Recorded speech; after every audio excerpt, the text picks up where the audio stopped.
We went around the country to inspect these projects, and there were great prospects. I mean,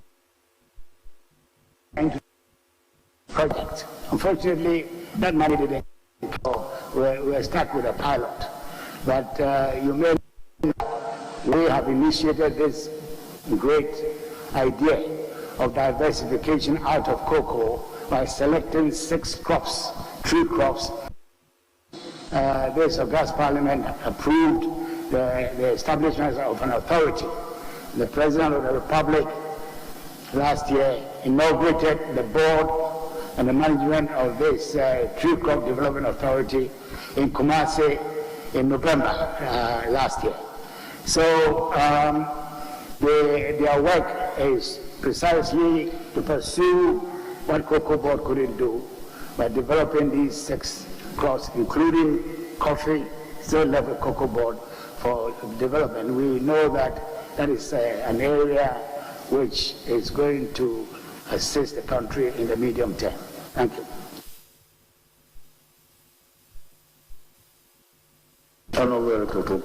Thank you very much, Mr. Chairman. Honorable nominee, when you won elections and you became the Minister for Agriculture, I assumed your position as the ranking member. I hope you are hearing me. And so I'm doing your work for you. One of the major challenges facing the agricultural sector in Ghana has to do with lack of access to funding. Access to funding. The Ghanaian banks are willing to advance loans to players in the sector because of the huge risks. And it was against this background that your government actualized the GESAL project. By GESAL, I mean Ghana Incentive-Based Risk Sharing System for Agricultural Lending. The facility was approved by this House, and you reported to us in the 2020 budget that GESAL became operational in 2019.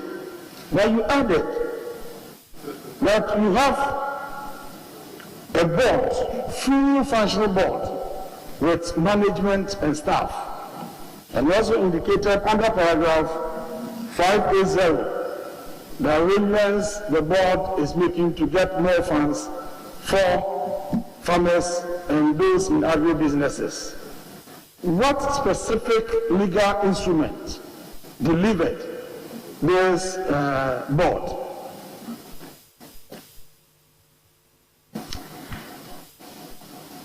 Honorable Chairman, I'm not a legal person, but what I know is that GESAL was initiated by the Central Bank of Ghana to address the issue of agricultural finance.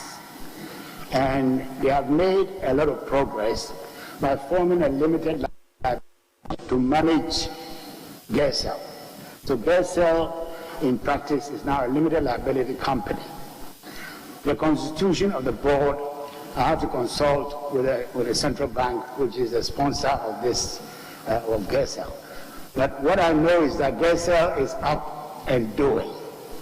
We are in touch with them. We've had a selection of, in the poultry industry, where we are initiating a pilot scheme. GESAL has been involved in collaboration with the Agricultural Development Bank in providing finance for a selected number of poultry farmers and feed millers. So GESAL is actually up and running, as far as I know. In terms of the board itself, to be honest, I cannot give you any detail about that. Thank you. Chairman, just to do a follow-up, and colleagues, bear with me, I probably will not have the long-winding one. Just on GESAL, you say you are up and doing with poultry when you don't have a board. Is that a good governance style?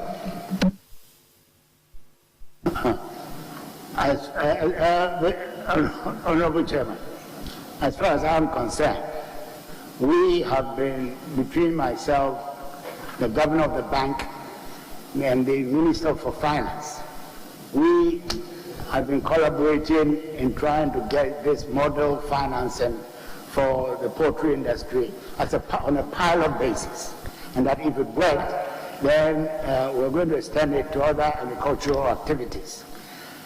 I know for a fact that GESA is now a limited liability company. Limited liability companies, you have to have a board.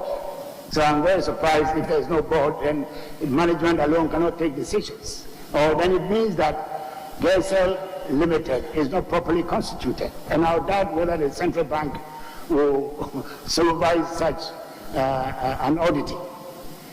I know that the Minister of Finance is has an update about that insurance initiative on the agriculture. Can you just assure us that you work with the bank to allow for the takeoff of that initiative? Sorry, Honorable Chairman, can you repeat? I say I've read budget statements of the Honorable Minister for Finance, and he has an update. He seemed excited about this insurance intervention in agriculture. So I'm asking that if you do become minister, will you work with the Bank of Ghana for the takeoff of the initiative? Honorable Chairman, that's precisely what I've just said. That's appreciated. Chairman, there was between 2017 and 2018 in the public space, there was this cuckoo routes, for instance, the Eastern Corridor in the Volta region, many other cuckoo routes dotted around the country. You are now supervising minister for the Cocoa Board. We are told that there was some audit. You have an idea what the findings were, any wrongdoing, how much did it cost to undertake the audit, and can the audit report be made available to us? Thank you, Chair. I know of that an audit took place at the beginning, I think 5 months after we came into office. But this is something that was done between the Ministry of Roads and Highways and Ghana Cocoa Board. If the member wants further information, I can always provide that. I will appreciate the report. And Chairman, my last question. Fertilizer pitches in Ghana, there is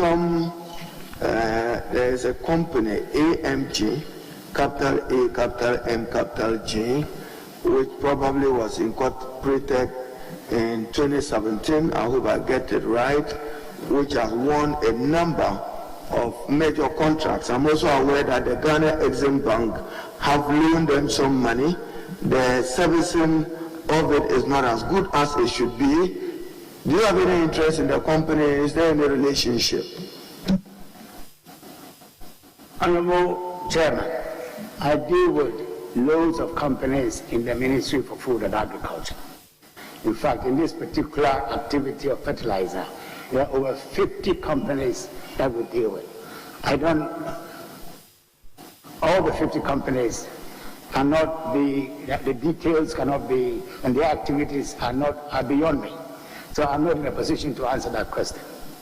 All right, thank you, Chairman. What do you want to leave as your footprints for President Nana Addo Dankwa as your legacy as Ghana's Minister responsible for food and agriculture?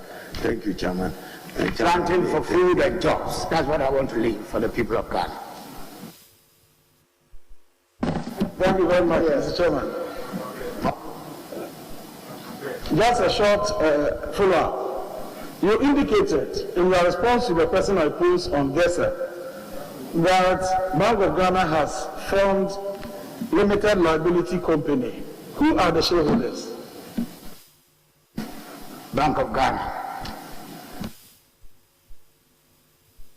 Now my next question has to do with Planting for Food and Jobs, the legacy that you intend to leave behind. You have indicated to the whole country that under Planting for Food and Jobs, you created 2,286,892 jobs. In fact, the Minister for Employment included this figure in his calculation for the number of jobs the government of the MPP and Rana Danko Akufo-Addo has created within the last 4 years. Now you recall, now in your budget you reported to this House that 94% of these jobs that we have created under Contractor for food and jobs were created on the farm. They are farm level employment.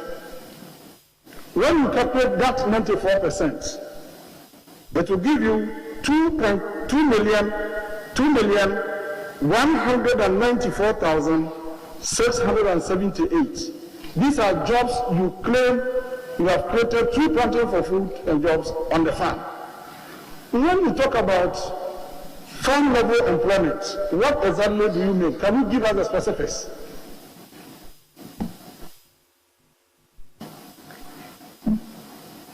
Honorable Chairman, this is a subject that we can sit here and talk about for many, many hours. At the end of the day, we are talking about what is created out of Contractor for food and jobs. The central part of it, as far as security is concerned. Honorable Minister, hold on. I think the figures that the Honorable Member is using to ask the question are different from the figures the Minister for Labour said. And he's actually, when we asked for the documents, he brought them to you today. The figures you're quoting are not the figures he used, which he gave to this House. Yes. No, this is the figure he said and which is quoted in Parliament, which was brought here. They are different from the figures you're quoting. That's right.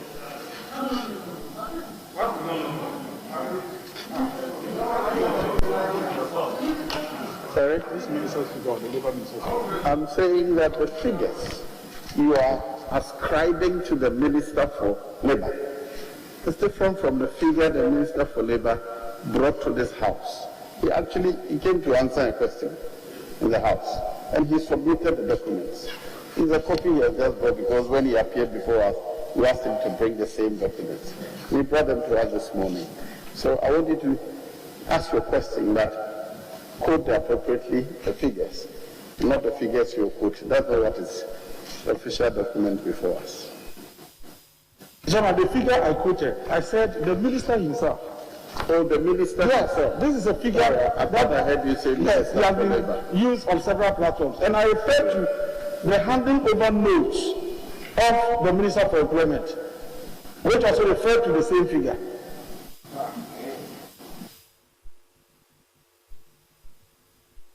The 2.2 million jobs and the Contractor for food and jobs. Sorry, I've been left totally confused, Honorable Chairman. Can you repeat the question? Honorable nominee, how many jobs have you created under Contractor for food and jobs?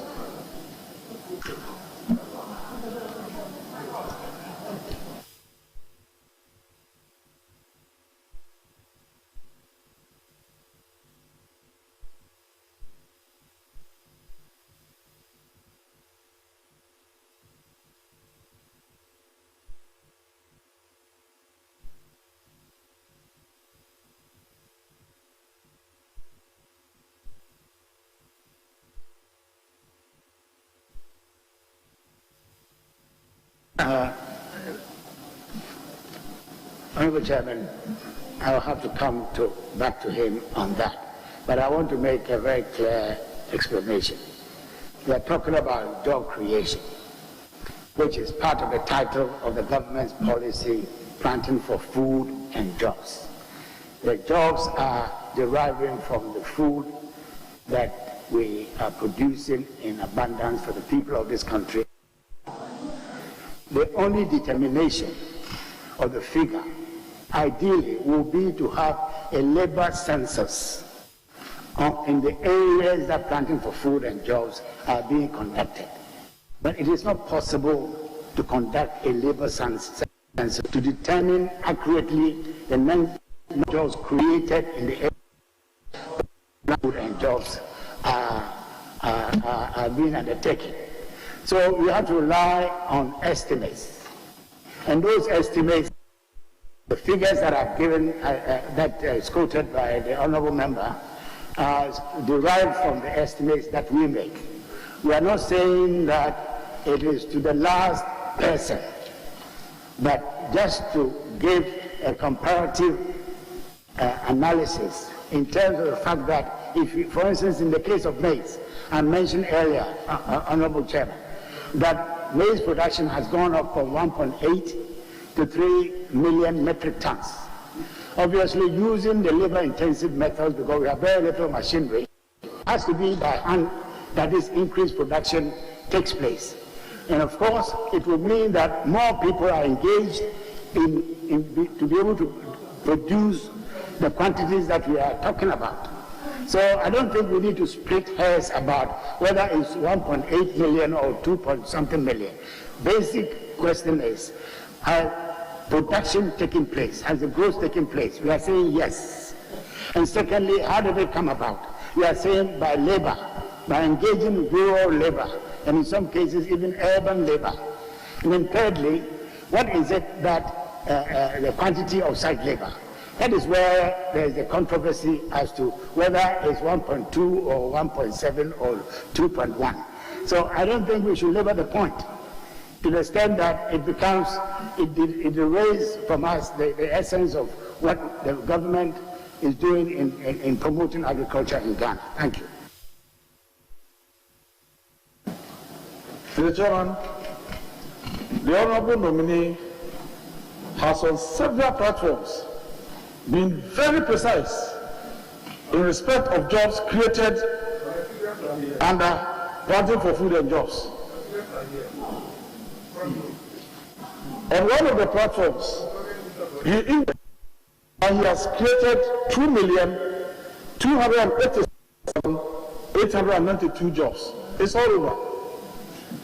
And this is the number that the Minister for Employment used in determining the number of jobs they have created in this country. And this is full expression in the handing over notes he presented before us.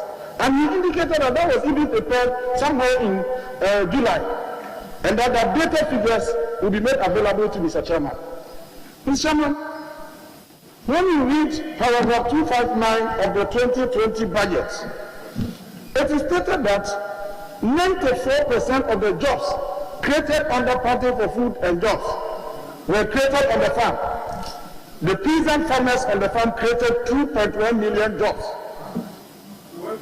And then 4% to value addition. We need to understand all these things. And then it says that 2% to extension, delivery, and ICT. A total of 45,000. Mr. Speaker, we wanted a nominee to explain to us, one after the other, when we say you have created jobs on the farm, what are those jobs? Very simple. What are the jobs?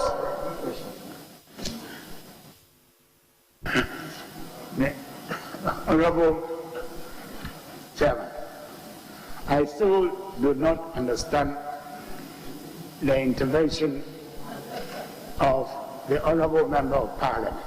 I don't. All he's saying is that when you say you have created jobs on the farm, yes, what jobs have you created? Yeah, very, very simple. First of all, before we came in, there was very little application of fertilizer, and I have the figures here that I can quote. Planting for Food and Jobs is encouraging farmers to apply fertilizer using improved seeds. So the increase in fertilizer, the application is done by hand, by labor. So obviously, the same number of people cannot carry on with this. They have to get more labor from outside their families to be able to do that. That's the first point. The second point is that once, Mr. Chairman, is there an intervention? Once the seeds are in the ground, because of the fertilization, the amount of weeds increases. So you have to employ more people to maintain the farm. Then after that, we are talking about harvesting. Instead of 2-3 bags, we are talking about, in some cases, 15-20 bags. So the additional production has to be harvested by hand. So where do you get that? That is also creating jobs for the harvesting. Not only for the harvesting, for the on-farm processing, for carriage into the nearest village and neighborhoods and all that. All these create a lot of jobs. Basically, that is what it is. And in fact, in undergraduate farm management studies, you are taught that you need so many man days to do this work, to do that work, to do that work, and then you put it all together to say that you have every acre of land that you operate for cocoa or for corn or for soya, so many man days of labor are created. That's the basis on which we do these estimates. So if you accept the fact that production has doubled in some cases, it's even gone up 3 times, soya production and so on have all gone up. They are the source of the creation of the jobs that we are talking about. And that is more important than to say that it's created 1.2 or 1.3 or 1.4 million jobs. Labor is an input. Land is an input into production. Fertilizer is an input into production. Land is an input into production. These have to be calculated in order to come to an estimate of the profitability of each crop that the farmers produce. So that's the basis on which we are saying that production, so many jobs have been created. In any case, Honorable Chairman, these calculations are done between us and the Ministry of Employment, because they know the regulations and the definition, international definition of what is employment. They represent Ghana at ILO, International Labour Organization, and so on. So we cannot do these things on our own at the ministry. We provide them with the basic data, and based on their framework, they come up with a calculation, and hence our contribution to the Minister Designate for Employment. Thank you. If I get you well, do you mean that when a farmer takes, let's say, 5 bags of fertilizer, you assume that having taken 5 bags of fertilizer, the farmer will employ 10 people. Then you write 10. This person take 3. You assume that you employ 5 people, then you add 5. That's aggregated to the 2.1 million you are talking about. Is that the impression you are getting? Honorable Chairman, please. I'm trying to discourage our honorable member here from splitting hairs. And the way I say it, I don't see how an answer to that question. Just answer quickly what he has asked. So, but the point, I'm trying to understand the question, but I don't understand the question. Very well. And if I don't understand the question, let me make it simpler for you. It says, in counting jobs created, do you count the short-term employees, those who are employed to apply fertilizer for this period and left, or they are talking about just permanent workers? That's my understanding. Is that right?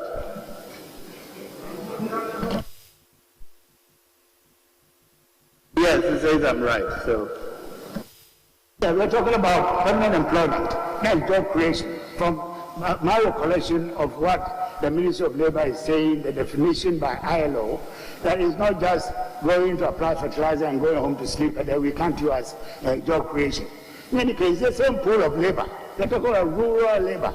And he comes from a rural constituency. He should know what I'm talking about. Very well. So, Mr. Chairman, Honorable Nominee, on what basis do you determine the number of people employed on the farm? On what basis? I think he has answered that question. The Ministry of Labour uses the ILO regulations. He said that in his answer. And that regulation, what does it say? So what is that regulation? What is that? No, we want to understand.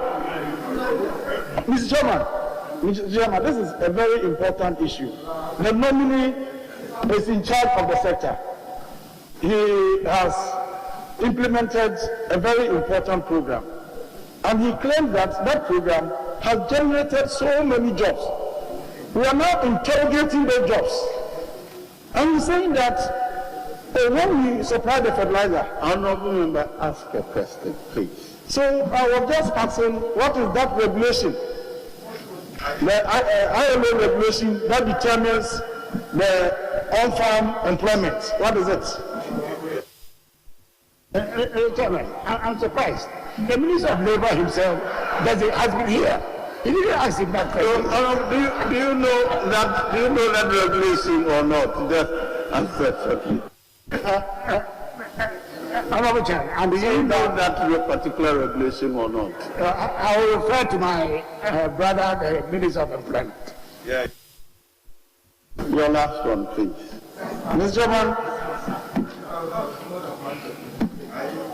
so, Honourable Nominee, do you mean that as you say before this committee, you cannot tell the committee the exact number of jobs you have created? Honourable member, if you have another question, please ask it. Now, my last question is procurement of slashes by Cocoa Board for our farmers to weed their farms. Cocoa Board has procured some slashes, and in all the cocoa growing areas, you see some of these slashes lying idle because the farmers cannot use these machines to weed their farms. Can you share with the committee the cost of this machine and whether it is serving the purpose for which it was bought? Honourable Chairman, I think this is a very important question. I cannot sit here and speculate. So I will want to inquire from Cocoa Board exactly how much it costs and all those things, and I can come back to you. Right, thank you. Yes, Hassan. Mr. Chairman, Honourable Minister Designates, congratulate you. The program of rapid expansion in maize and soya production for export and local livestock production is for me a game changer. And the good people of Kushegu will be happy to hear more about the plans and programs and see how much of it that we can take advantage of. Can you apprise this committee of any updates on that program? Thank you very much. Thank you. Honourable Chairman, this program has 5 modules. Planting for Food and Jobs has 5 modules. The most popular is the food security that everybody calls Planting for Food and Jobs. And it's been conducted in a way that over the past 4 years, more and more smallholders have been brought into the program. In fact, we started with just about 200,000 farmers, and as of last year, 1.7 million farmers are benefiting. And you can see that the 2 basic inputs, Honourable Chairman, to do with giving the farmers improved seed, which sometimes can give 3, 4, 5 times more yield than the traditional seeds that they are used to. And then the fertilizer, the quantity of fertilizer that we are giving to them have also skyrocketed. And I'll give you some statistics. In terms of seeds, in 2017, we distributed 4,400 improved seeds of maize, soya, sorghum, millet, and the others, rice, and so on. By 2020, that figure had gone up to just below 30,000. And it leaps and bounds from just 4,400 to 30,000 metric tons of improved seeds. And this year, we intend to do, 2021, we intend to distribute 40,000 metric tons of improved seeds to these farmers. At the same time, if you look at the amount of fertilizer, in 2017, we were able to distribute 121,000 metric tons of organic and inorganic fertilizer. By 2020, that figure had jumped to 424,000 metric tons. The rate of increase of these supplies of these is totally unprecedented in the agricultural history of this country. This year, we are hoping that we will be distributing more than 500,000 metric tons of fertilizer to the farmers. So the member of parliament for Gushagu does not have to worry at all. We are making sure that we reach every smallholder farmer in this country, at least in the second term of the Akufo-Addo administration. So that is the answer that I can give, Honorable Chairman. Honorable Minister Designate, so also into livestock farming, and I was excited when I was going around my constituency and hearing the success story of rearing for food and jobs. I'd like to know what program you have in place to scale up the program from the initial launch. Thank you very much, sir. Thank you, Honorable Chairman. We have a very comprehensive program for livestock development in this country, and that covers all livestock. We are talking about poultry, cattle, piggery, small ruminants, sheep and goats, guinea fowl, and all that. And the program is such that I'll just put poultry aside for now. We import high breeding species from the Sahelian region, bring them into Ghana, and distribute them to farmers, selected farmers in a selected number of regions, especially in the savannah regions, the 5 savannah regions, plus some Bono East and so on. And every year we are increasing the numbers. We give these hares to the farmers, and we expect them to keep them for a year, and whatever comes out of that, we take that out and give it to another set of farmers. So gradually it becomes an exponential growth in the number of livestock that the farmers are producing. So basically that is it. But I can give you the numbers. In the first year, 2019, 7,500 sheep were distributed to 750 farmers. Currently, 23,000 sheep and goats are in the process of being distributed to 740 farmers and 11 livestock breeding stations of the ministry. So if you come to piggery, you have the numbers here, and so on and so forth. But I think in terms of the economy, the most significant part of the rearing for food and job is poultry, because Ghana is spending something like $350 million United States dollars importing chicken meat into Ghana. Only 25 years ago, we used to export to Nigeria and our neighboring countries. The industry collapsed, and it's the determination of this administration to revive this, the livestock, which creates a lot of jobs as well. So we started with a pilot, as I mentioned earlier in my intervention. We selected a number of poultry farmers and feed millers, and we've linked them up to the Agricultural Development Bank and GESEL to finance them. We are just coming to the end of the first stage of the pilot, and then we're going to expand the program. Then the next 2-3 years, majority of poultry farmers in this country will be benefiting from this arrangement. So that is the way it's going. When it comes to cattle, which has become very controversial because of the Fulani involvement and so on, we've done the experiment in their farm place, taking one big area that was abandoned after Kufuor's administration, which is a kind of a ranch. We resuscitated that ranch. We put cattle in there, feeding them, giving them veterinary support. The owners had to pay the livestock attendants, the boys, to just keep the livestock.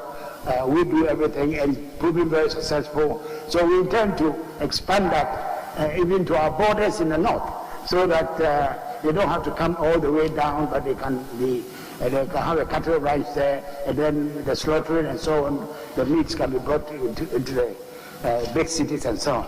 So, Honorable Chairman, this is what is happening with the livestock development that we've christened rearing for food and jobs. Thank you.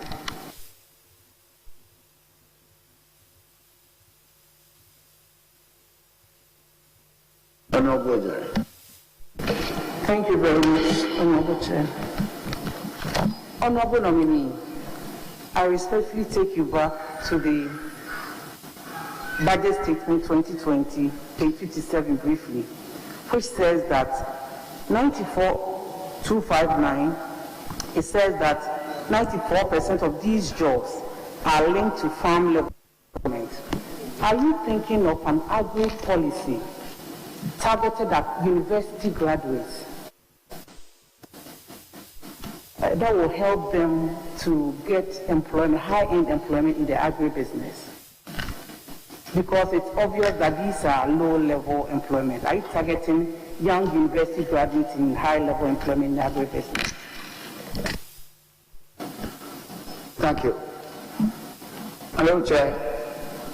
One major component of planting for food and jobs, the module that we call greenhouse villages, whereby we have created 3 villages, one in Dawinya, one in Bojuase, and the other in the center of Ashanti, Akumadan. We, with the help of an Israeli private sector company, we established these 3, which has targeted towards the youth in particular. And the youth, I'm talking about agricultural graduates and diplomats. Well, we train them on site for 3 months, 7 days a week, residential. After that, the best ones amongst them, we take them to Israel. As I speak to you, we have about 120 of these trainees who have come out of this scheme, working on kibbutz to get first-hand experience. And they are not just going there as surplus labor. They're going there as paid employees. Some are getting as high as $1,500 a month with free accommodation and so on. The pioneers have come back. We've resettled them in this same area because each one of the villages is sitting on 90 hectares, 120 hectares of land, and we are only using 5 hectares at the moment. So as and when they come, Ministry of Food and Agriculture will help them to settle, to do their trade on the site, so that there will be a common arrangement for marketing the produce and all those things, and then they will just concentrate on the production, intensive production. And this is high-tech agricultural production for highly qualified youth. We are hoping that we get into a kind of PPP arrangement with a private company to come in with their own resources to help to expand. Everyone wants to ask a question, so make your answers short for us, otherwise we will keep long today. So that is in answer to your question, that yes, there's a component which is looking at highly qualified agricultural graduates and diplomats to be part of the Planting for Food and Jobs program. Before I ask my next question, I'll encourage you to expand it so that we can all feel the impact in Ghana. Expand that. Before I ask my next question, I will encourage you to expand that project so that a lot more young graduates get the opportunity in agribusiness. Okay. My next one is more localized. In Bono East and Bono region, there's a lot of tomato production there. Tomato production. We grow a lot of tomatoes in Bono. However, in the months of January and May, you don't have enough. Period short of that, if we get the traders going to Wagadugu, it becomes a challenge for the tomato production in these areas, especially Tobodom area. Last year, you sent your deputy minister to come to Tobodom